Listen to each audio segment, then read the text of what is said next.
RTI Live News. Ask for right. నమస్తే, welcome to RTI Live News. Sangareddy జిల్లా నారాయణఖేడ్లోని బ్యాంకులో సాధారణంగా జరిగేరున్న ప్రక్రియలో ఒక మీడియేటర్ జోక్యం చేసుకుని 30,000 రుణం తీసుకోవాలంటూ 3,000 కమిషన్ ఇవ్వాలి కానీ కస్టమర్ ను ఒత్తిడి చేశాడు. పైగా లైఫ్ ఇన్సూరెన్స్ తీసుకుంటేనే రుణం మంజూరు చేస్తామని బ్రాంచ్ మేనేజర్ మాటలతో కస్టమర్ కి మరింత సమస్యలు వచ్చాయి. ఈ పరిస్థితుల్లో కస్టమర్ మరియు మీడియేటర్ మధ్య ఘర్షణ జరిగింది. సాధారణంగా బ్యాంకుల్లో మీడియేటర్లు ఉండకూడదు. రుణం, ఇన్సూరెన్స్ వంటి సేవలు నేరుగా బ్యాంకు ద్వారా మాత్రమే జరగాలి. మీడియేటర్ల జోక్యం అవినీతికి దారితీసే అవకాశం ఉంది.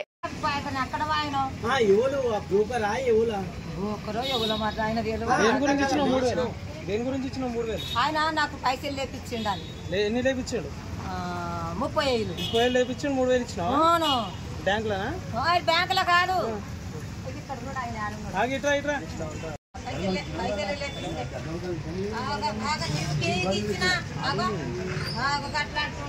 ధర్మానికి ఇచ్చిన మాట ఇంకా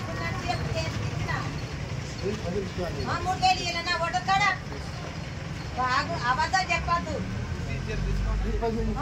30,000 లేపించినావు, మళ్ళీ నడుతావు. 30,000 తీసుకున్నా నా ఎంట నచ్చిన 3,000 ఇచ్చి 2,000 ఇస్తాంటే కూడా తీసుకుని 5,000 కూడా ఎక్కిస్తారు. బండి ఎన్ని తోలేమన్నాడు, నాకు సారే రమ్మన్నాడు, ఎక్కడ రాయవా తీసుకో అన్నాడు. మీరు అదేమన్నాడు, నీకు చేయమన్నాడు. నేను అడగలేవా?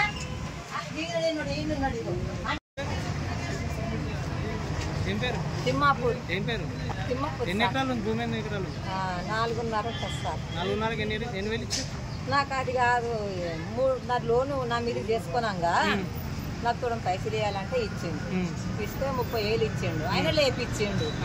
లేపిస్తే తీసుకున్నాడు. ఇక మధ్యలో 3,000 తీసుకున్నా. ఏం పేరు ఆయన పేరు? ఆయన పేరు ఏమిటిదో నాకు తెలియదు. శనిగారము.